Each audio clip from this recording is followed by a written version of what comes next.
Soy María Eugenia Sarasola, me he dedicado durante muchos años a políticas de género y en este momento compatibilizo esta actividad con el trabajo en coaching, coaching individual y coaching de equipos.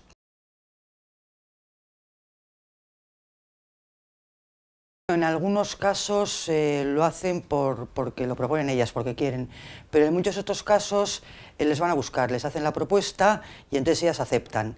Y aceptan, a mí me da la sensación que con un grado alto de ilusión, con muchas ganas de contribuir a la gestión de lo público, al bien común. Otra cosa es luego con lo que se encuentran.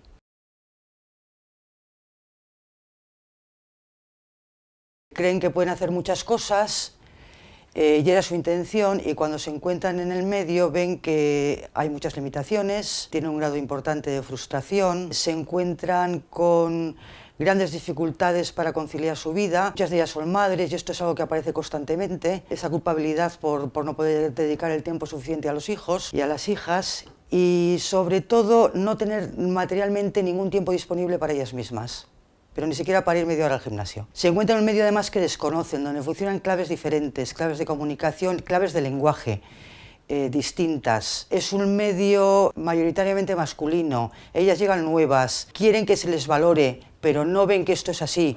Hay veces que pueden, por ejemplo, en un debate pueden recoger o pueden estar de acuerdo o pueden aceptar parte de lo que dice la oposición, algún argumento sobre algún tema, y sin embargo, como las claves de funcionamiento no son esas, lo que funciona es más bien la confrontación, el perder-ganar sobre todo. Entonces, cuando hacen algo así, se les tacha de débiles, de ser personas muy influenciables, y entonces esto hace que ellas vayan entrando y asumiendo las formas que funcionan, las maneras que funcionan, y que les asuste mucho o les cueste mucho realmente hacer o decir lo que ellas piensan que les apetecería o que podrían hacer.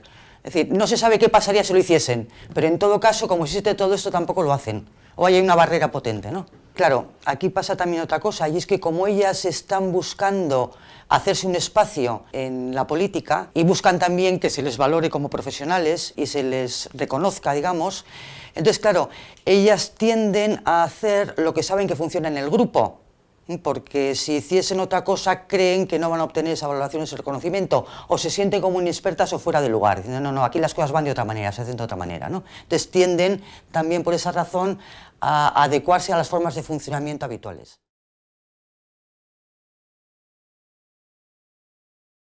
Se encuentra con muchas presiones, especialmente esa presión de verse el foco de todas las miradas, y empiezan a encontrarse muchas limitaciones en lo que pueden hacer y también miedos en cuanto a lo voy a hacer mal, no voy a ser suficientemente buena, no voy a poder arreglar las cosas, si hago algo y me equivoco voy a perjudicar a mi partido o voy a perjudicar a mi grupo. Es un poco en la situación en la que se encuentran. Entonces hay una dosis importante de frustración y mucho estrés y una cierta inseguridad con el medio. Tiene una autoexigencia muy alta porque además saben que estás trabajando para otros y para otras. Es una exigencia no solamente con lo público, con su trabajo, sino también con lo que dejan, con el resto de su vida. Entonces quieren llegar a todo y quieren hacerlo en todas partes muy bien y no pueden. Y además el hecho de ser el centro de todas las miradas hace que todavía el nivel de autoexigencia crezca más y que sientan mucha más presión. Hay veces que, voy a exagerar, voy a decir que casi se quedan paralizadas, no es verdad, no se quedan paralizadas, pero el nivel de presión es muy potente con eso. Y luego con la idea de hacerse un lugar en el espacio de la política, sabiendo que les cuesta a sus compañeros mucho valorarlas, a veces porque son nuevas, también porque son mujeres y también porque muchas son jóvenes. Ahí tienen un lote potente, y esto les produce mucho nivel de sufrimiento.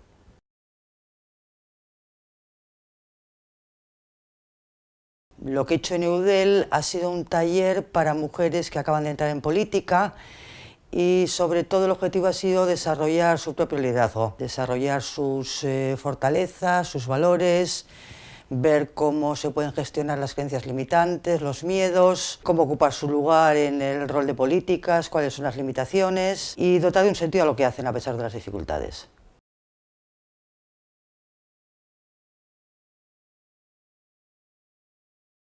Empezamos trabajando todo lo que tiene que ver con el desarrollo del propio liderazgo. ¿Qué quiero decir con esto? ¿Quién soy yo? ¿De qué dispongo? ¿Qué me importa a mí? Sería algo así como ver qué recursos, qué fortalezas tengo, en qué me puedo apoyar. cuáles son mis motores internos, cuáles son mis valores personales, pero no como valores éticos que están bien, con los que estoy de acuerdo, que me parece que deben de existir, sino realmente lo que a mí internamente me mueve, lo que es importante para mí. A partir de ahí trabajábamos también, bueno, esto es lo que tengo y luego ¿qué me limita?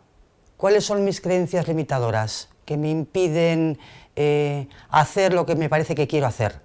¿Cuáles son mis miedos? ¿Cómo manejo esto? ¿Cómo los gestiono? No cómo desaparecen, que esto es complicado, sino cómo los gestiono.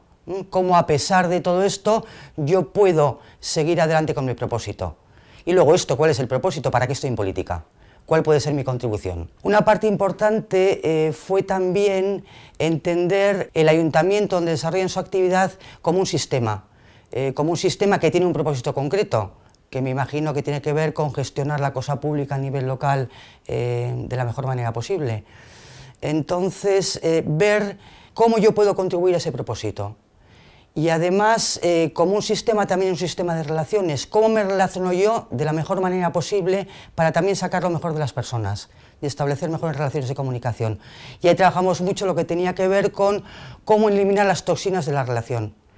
Y luego un tema que apareció, bueno, aparecieron muchos temas a lo largo del taller, pero apareció otro tema que fue muy importante, que tenía que ver con lo que decía antes, ¿no? Yo vengo con la idea de hacer muchas cosas y luego me encuentro con que tengo muchas limitaciones, que todo lo que yo quiero no puedo hacer, que todo no lo puedo arreglar. Entonces, realmente, ¿cuál es mi rol? ¿Y cuáles son los límites de mi rol? ¿Y cómo ocupo yo ese rol? ¿Y cómo, a pesar de las dificultades, yo puedo contribuir con lo que soy y con mi propósito al trabajo que se me propone? Esto fue mayormente lo que trabajamos.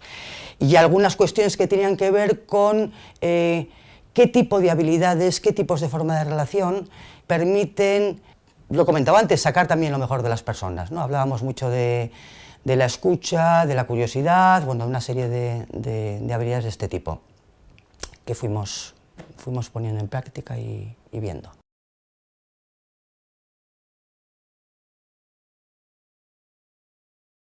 Al principio llegan como políticas y vienen, yo digo entre comillas, como con una coraza, ¿no? Con una especie de coraza de protección, hablando en términos muy racionales de su papel, de lo que hacen, etc. Y hay un momento, y ese momento se produce relativamente pronto, bueno, y esta primera parte vale también muy bien para que se conozcan y para generar el mínimo espacio de confianza y se empiezan a sentir un poco cómodas, ¿no? Y de repente sí hay un clic de este tipo cuando empezamos a trabajar valores, fortalezas y se empiezan a ver como seres humanos. Y cuando empezamos a trabajar miedos, creencias y empiezan a ver que comparten muchas y que hay muchas cosas que piensan que solo les pasa a ellas, pero que realmente les está pasando a casi todas las mujeres que están participando, ¿no? Y esto hace que se genere un clima de mucha comprensión y de mucha empatía. Y de repente la coraza empieza a desaparecer.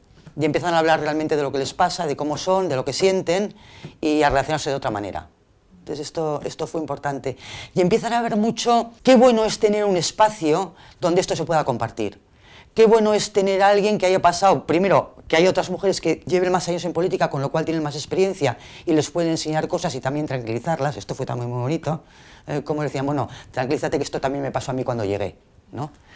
Y cómo de repente ven que pueden ser ellas mismas y decir lo que les pasa porque encuentran un eco y una resonancia en las demás. Y entonces, y ven muy claramente y aprecian muchísimo ese espacio donde se pueda compartir y donde se pueda soltar todo esto y donde se pueda aprender la experiencia de otras. Eso fue, yo creo que una de las cosas que más apreciaron de todo el taller.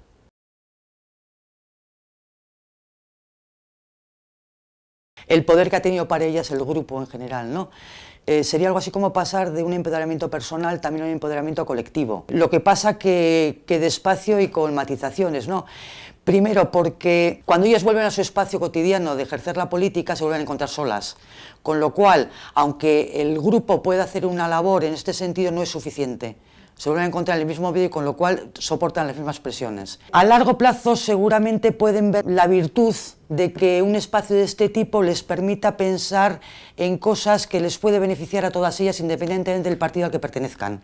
Que esto yo creo que es lo más interesante. Y por ejemplo, esto aparecía muchísimo con el tema de la conciliación. Ahora bien, que justamente en ese taller sean capaces de verlo y que puedan entender que hay cosas que pueden reclamar como mujeres, independientemente de los partidos, y que esto tampoco va a perjudicar a sus partidos ni va a generar nada negativo que se vaya en contra de lo que ellas quieren, yo creo que puede ser. Y yo creo que es un espacio, a corto plazo tiene muchos beneficios, y a medio y largo plazo yo creo que puede tener muchos más.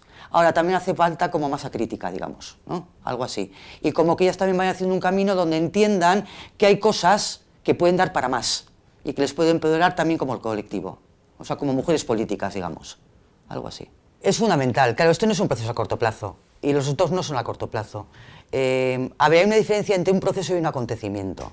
Esto no es un acontecimiento, es algo que pasa y ya, puntualmente.